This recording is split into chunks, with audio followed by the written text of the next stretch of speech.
बहुत समय पहले की बात है। गौतम बुद्ध अपने शिष्यों को शिक्षा दे रहे थे। इसी दौरान हैरान परेशान वहां राजा अजातशत्रु आ पहुंचा। उन्होंने गौतम बुद्ध को प्रणाम किया और कहा, हे प्रभु, जब मैं आपका अनुयायी नहीं बना था तब मैं निर्दयी था। सब मुझसे डरते थे, मेरी इज्जत करते थे, लेकिन मैं जब से आपका शिष्य बना हूँ तब से लोग मेरा शोषण करने लगे हैं। हर कोई मेरी शांति का गलत फायदा उठा रहा है। मैं ऐसा इंसान था जो किसी को मौत की सजा देने के लिए 2 बार नहीं सोचता था, मगर आपके शरण में आने के बाद मैं बदल गया हूँ। मुझे पहले की तरह गुस्सा ही नहीं आता। पहले की तरह किसी को सजा देने का मेरा मन ही नहीं करता। लेकिन मेरी दया, मेरा शांत स्वभाव मेरे लिए मुसीबत बन गया है। मेरा अपने देश पर शासन करना मेरे लिए बहुत मुश्किल होता जा रहा है। मुझे डर है कि मेरे इस स्वभाव के कारण देश में अराजकता न फैल जाए। कृपया करके मुझे कोई उपाय बताएं। बुद्ध समझ गए राजा की परेशानी क्या है। उन्होंने राजा को एक कहानी सुनाना शुरू किया। बुद्ध बोले, एक गांव था। गांव में एक खेत के किनारे एक पेड़ था। पेड़ हरा भरा और काफी बड़ा था। थोड़ी ऊंचाई पर जहां से पेड़ की शाखाएं फैलकर पेड़ को छायादार बना रही थी, वहां खाली जगह थी और उस खाली जगह में एक सांप रहता था। वह काफी उग्र था। वहां आने जाने वाले लोगों के हलचल पर वह उन्हें काट लेता था, जिससे कई लोगों की मौत हो गई थी। लोगों ने डर से पेड़ के पास आना जाना बंद कर दिया। एक दिन वहां से एक साधु गुजर रहा था। उस साधु ने उस खूबसूरत पेड़ को देखा तो उसने सोचा, क्यों न आगे बढ़ने से पहले इसकी छाया में ध्यान लगाया जाए।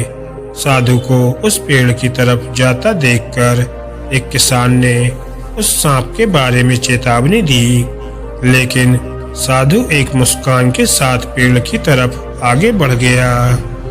साधु जैसे ही पेड़ के नीचे ध्यान लगाने के लिए बैठा, वैसे ही सांप गुस्से से फफकारते हुए उस छेद से बाहर आ गया। सांप बिल्कुल काटने के लिए तैयार था। तभी साधु ने सांप की आंखों में देखकर मंत्र का जाप करना शुरू किया। मंत्र के जाप से सांप में बात करने की शक्ति आ गई। सांप ने कहा, यहाँ आने की किसी की हिम्मत नहीं होती है। मनुष्य, क्या तुम्हें मुझसे डर नहीं लगता? क्या तुम नहीं जानते हो यह मेरा इलाका है? साधु ने कहा, मुझे किसी चीज से डर नहीं लगता। इसमें डरने वाली क्या बात है? मैं मौत से नहीं डरता। मैं जीने की इच्छा भी नहीं रखता। फिर भला मुझे तुमसे क्यों डरना चाहिए? बल्कि तुम जरूर डरते हो, इसलिए तुम लोगों को काटते हो। तुम्हें डर है कि लोग तुम्हें मार देंगे। सांप हैरान था। वह कभी ऐसे इंसान से नहीं मिला था जिसे उससे डर नहीं लगता हो। उसकी मुलाकात जब भी किसी से हुई, लोग मौत के डर से उससे मारने चाहते थे या मौत के डर से उससे भागना चाहते थे।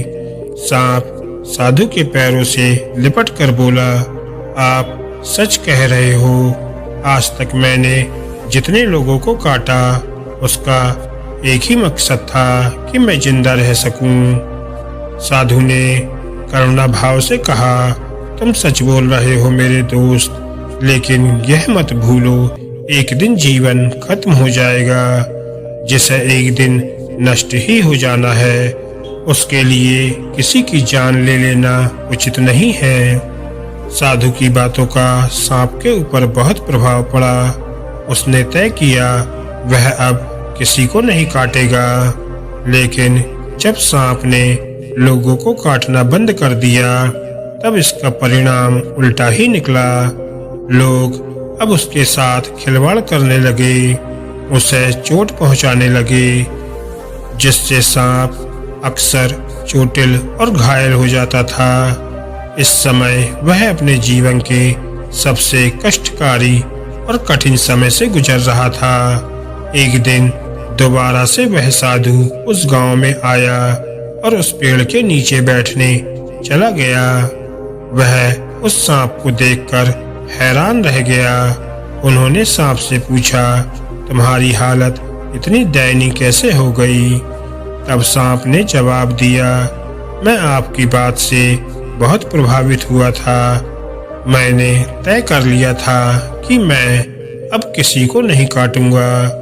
तब से लोगों ने मुझे चोट पहुंचाना शुरू कर दिया। साधु ने सांप से कहा, तुम मेरी बातों का गलत मतलब समझ बैठे।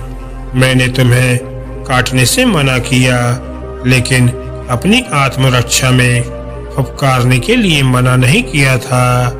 यह कहानी राजा अजातशत्रु को सुनाने के बाद बुद्ध ने राजा से पूछा, कहीं आपने भी तो मेरे उपदेश का गलत मतलब तो नहीं निकाल लिया? आप क्रूर स्वभाव का त्याग करो, लेकिन अपने कर्तव्यों को मत भूलो। आप बाहर से कठोर बनकर राजा का कर्तव्य पूरा करो, ताकि राज्य में सभी को आप अनुशासित रख सकें, किसी को असुरक्षा महसूस न हो। इसके लिए आप अंदर से साधु बने रहो। दोस्तों, आपको ये कहानी कैसी लगी हमें कमेंट करके जरूर बताएं। धन्यवाद दोस्तों।